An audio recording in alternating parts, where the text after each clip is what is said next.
जय हिंद फ्रेंड्स। आज हम आपके लिए लेके आए हैं बोरान और कार्बन दोनों का मिक्सअप है। जैसे कि आपको पता है कि मेरी आवाज़ शार्डिक की सीरीज लगातार चल रही है, उसी के माध्यम जो तत्व आते हैं उनके बारे में चर्चा करते रहते हैं। आज हम चर्चा करेंगे बोरान पे और कार्बन पे। दोस्तों आपको बता दें कि जो बोरान है इसमें कुछ क्वेश्चन कम है जो एग्जाम में आते हैं, ना के बराबर, लेकिन क्या है कार्बन से अत्यधिक क्वेश्चन आते हैं। तो आज की वीडियो जो 90% होगी वो कार्बन के लिए और 10% होगी मतलब बोरान के लिए, दोनों मिला के 100% हो जाएगी। ठीक है, तो आज हम शुरू करने से पहले आपको कुछ चंद लाइन सुनाते हैं जो मानव जीवन में होना चाहिए। ना थके हैं पैर अभी, ना ही तो हिम्मत हारी है। ना थके हैं पैर अभी, ना ही तो हिम्मत हारी है। हौसला है जिंदगी में अगर कर कुछ दिखाने का, हौसला है अगर जिंदगी में कुछ कर दिखाने का, तो इसलिए आज भी सफर जारी है और इस सफर को हम भी जारी रखेंगे और आप भी जारी रखें। आइए दोस्तों हम शुरू करते हैं बोरान के बारे में। देखिए बोरान का कुछ इस प्रकार बनता है स्ट्रक्चर। ये कुछ बोरान की कहानी ऐसी होती है। बोरान में क्या होता है, हम सबसे बता दें, जो बोरान होता है यह तत्व की बात करें तो यह तत्व कैसा है, यह एक रासायनिक तत्व तो है लेकिन उपधातु है।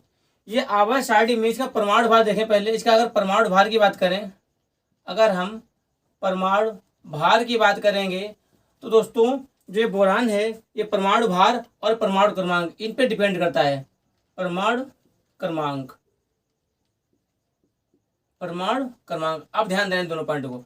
ये जो मतलब आवाज सारणी में किस नंबर पे रखा, किस क्रम पे रखा, उस चीज को कहते हैं परमाणु क्रमांक। देखिए ये परमाणु क्रमांक है 1 2 3 4 5, तो बोलेंगे कि बोरान आवाज सारणी में परमाणु क्रमांक 5 पर रखा है। उसके बाद अब परमाणु भार कितना है। परमाणु भार क्या होता है, अगर आपको नहीं पता और आप कोई भी क्वेश्चन कर रहे हैं अगर केमिस्ट्री का, तो आप इसे दुगना कर दीजिए। कुछ अंतर आएगा लेकिन फिर भी क्वेश्चन सोल्व होने की उम्मीद ज्यादा है। जैसे कि परमाणु भार कितना होगा 11, इसका कितना होगा 11, तो हम कह सकते हैं कि दुगने के बिल्कुल 5 में है। तो इस प्रकार से कुछ बोरान के बारे में हम चर्चा करते हैं। चलिए देखते हैं बोरान की अगर बात करें तो अगर इसकी बात करेंगे तो देखो बोरान क्या है, यह एक रासायनिक तत्व है। कैसा, यह एक रासायनिक तत्व है। कैसा तत्व है, यह एक रासायनिक तत्व है। अच्छा, तत्व से मतलब क्या होता है, तत्व से ये मतलब होता है कि पृथ्वी पर, ब्रह्मांड से पृथ्वी पर इसकी क्या मतलब योग्यता क्या है। जैसे ऑक्सीजन की पृथ्वी पर क्या योग्यता है, या नाइट्रोजन की क्या है, या इसकी बैलेंसी क्या है, या इसकी भूमिका क्या है पृथ्वी पर। तो हर एक तत्व की अपनी भूमिका होती है। उसी प्रकार बोरान की भूमिका क्या है, बोरान क्या करता है, यह फसल के लिए अत्यधिक उपजाऊ होता है।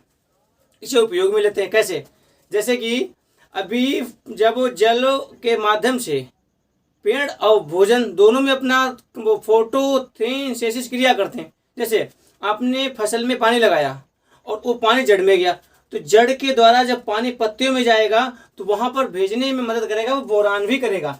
तो ये बोरान है जो ये फसल के लिए बहुत उपयोगी, किसके लिए, ये फसल के लिए बहुत उपयोगी है। कौन, बोरान, और किसान भी इसे प्रयोग करते हैं। अच्छा, ये अकेले सिंगल पार्टिकल नहीं पाया जाता। और सुनो, अगर आवाज सारणी की बात करेंगे तो बोरान जो है ये ग्रुप जो होता है, बोरान ये ग्रुप कौन सा है, ये समूह या ग्रुप बोलो। समूह की बात करें तो समूह संख्या 13 का तत्व है। कौन सा, समूह संख्या 13 का तत्व बोरान है। अच्छा, इस बोरान का इलेक्ट्रॉनिक विन्यास भी होता है। इलेक्ट्रॉनिक विन्यास से मतलब होता है कि कौन तत्व SPDF किस ब्लॉक तक गया हुआ है।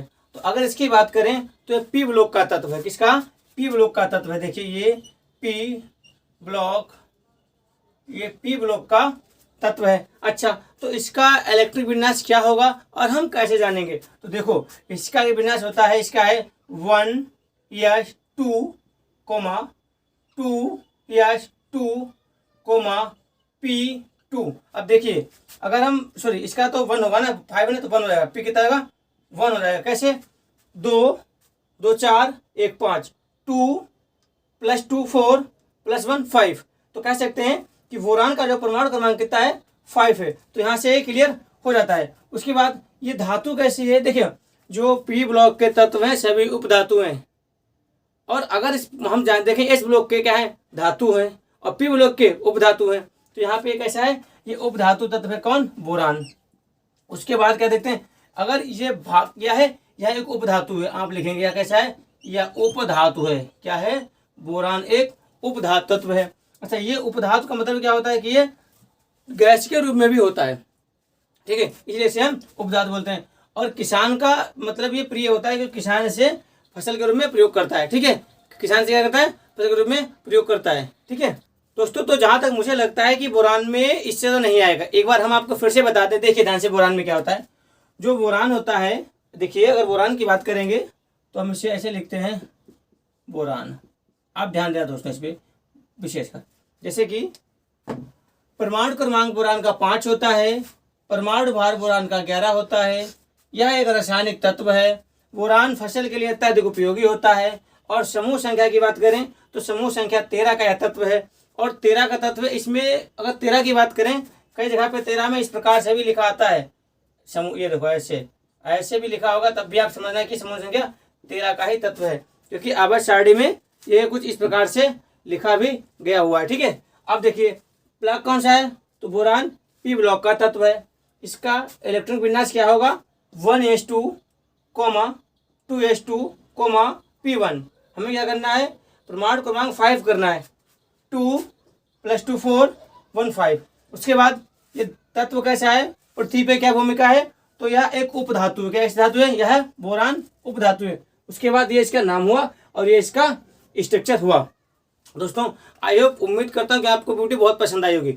और उसके बाद देखो, जो कम उपयोगी है उनके लिए कम, जो ज़्यादा है उनके लिए ज़्यादा। अगली वीडियो बनेगी कारण पे। ठीक है, और पढ़ते रहें दोस्तों और कमेंट में बताएं वीडियो कैसे लगी। जय हिंद, जय भारत।